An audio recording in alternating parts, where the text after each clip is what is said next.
السلام علیکم دوستانو، دا ټیم موږ د سره اورګۍ تکتو غره کې ولاړ یو. دلته چې کوم د سیبو باغ دی په هغه کې ولاړ یو.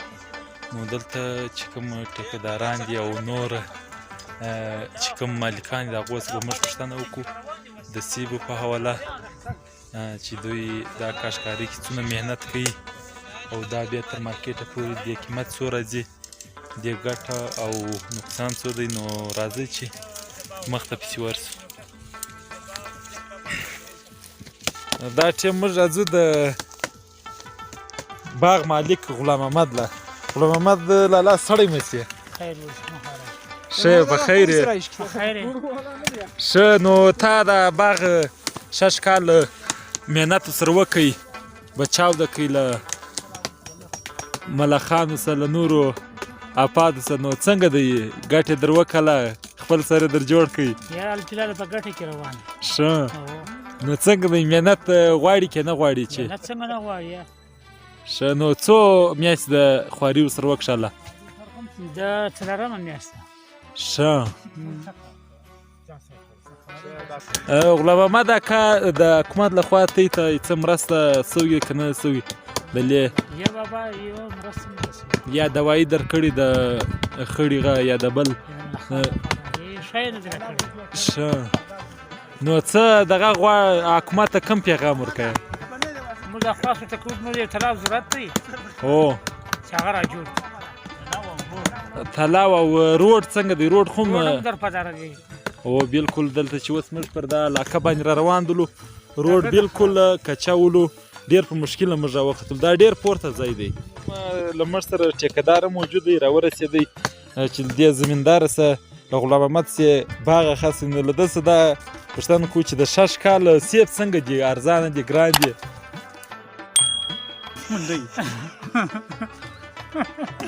دا ذمه دار په اول ځل ورالم دا باغ له دا وای ښه ول باید ته په کلی کې موټران سره ټکټران سره اوس پښتنه زیو که زوم پلانای یا مړه هغه ټکټر شلوله نیس یا مړه دا ذمه دا باغ ځل واخسي ما او د انډوالي په حساب سودا کړی دا دا ما ته ټکدار په سترګو ګوري نه د ذمه دار په سر.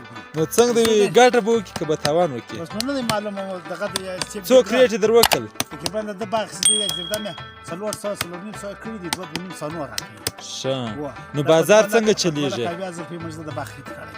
بازار څنګه نه سبا دغه سیب زی په 500 په خرڅای شي په بازار کې. نو موږ خرڅونه زړه مختلفه بیا مختلف دوه تقریبا ان شاء الله خپل دغه خلک راته ول دا په 4 ځله کې خرڅای شي. کنه دله مخه دا خبر مو وکړ کوی په کومه جوړ دا ورته دا په واره راځي. دا و ټیکهدار چې دا باغ اخیستی ولو او یو د دې سړي باغ هم اخیستی، دا په درخت چین شاته دی. هغه ذمہ دار د ګر شغله کوي. هغه د خل نه جنګي خو دې په خل نه ذکر د خپل وای پر دې کې کوي. ولا او دا ټکدار دا خبر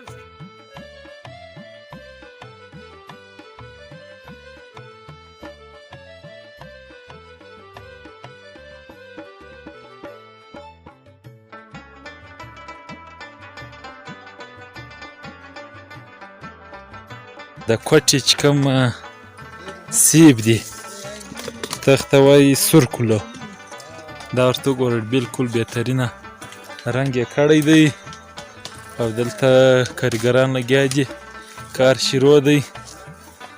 اظهار خان چې دا ټیم میخ وهي او پټۍ هم ورسره کوي د کریټ ته.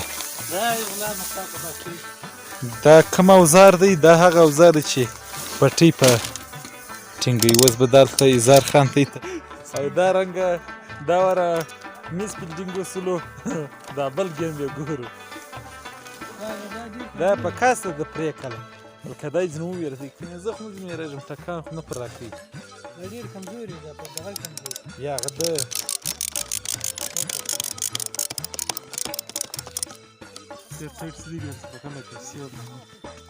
او اوس دا بل اوزار چې دی دغه ته کینچي وایي، بل ته هلیکاپټر وایي. اوس دې باندې پترې ورکړله، بس دا بالکل روغ جوړ شولو. اوس به راسو د کوټیو خواته. دا چې دی دا چاڼ کوي دا سړی، کچرې یوه خواته غورځوي ثابته بلې خواته غورځوي.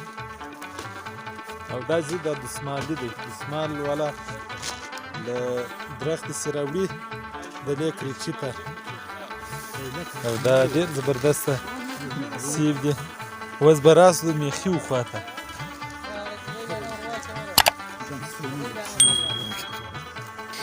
دا استاد چې دی دا د میخ استاد دی دا میخ وایي د کریټ کا اوس به دی تا ته میخ در ښکاره کړو دا میخ څه ډول ورکېږي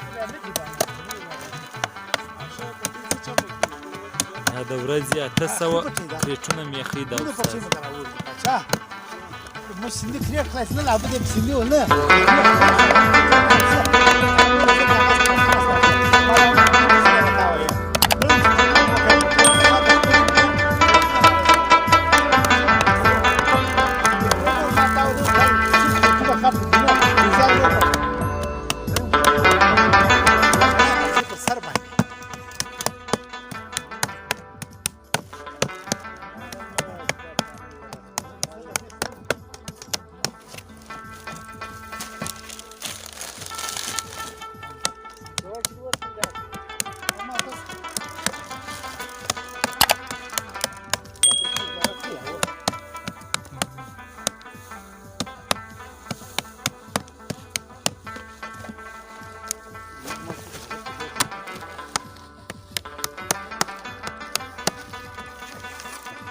اوس به راسو د کریټ استاد د چې کریټ ډکوي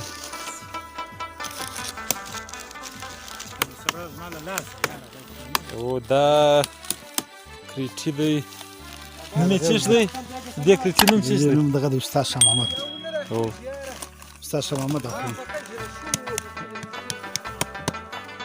دا د کریټ دریم ورغ دی که څلورم دا دریم ورغ دی دا لاندې باندې داسې دانې باندې داسې مال دا د کوټ مال دی دغه د غرو غږ دی کتو مال دی د تنبیل د جګرو سرونه دي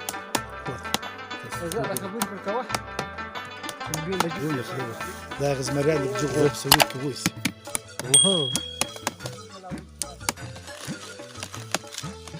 ورغ دا ټیم استاد اجدي وځي موږ تاسو ته در ښکاره کړو په کوم انداز باندې دا سر ورغ جوړیږي دا 100 روپۍ ګرده یو رقم سیب دی په ډېر مهنت باندې دا شول کېږي ډېر مهنت غواړي کریټ جوړونګ او د هغې په کتار کې سیب اجدي نو دا مهنت پکار دی څومره زیات مهنت چې پر کوي هغونه زیات تا ته د دې سیله میلاویږي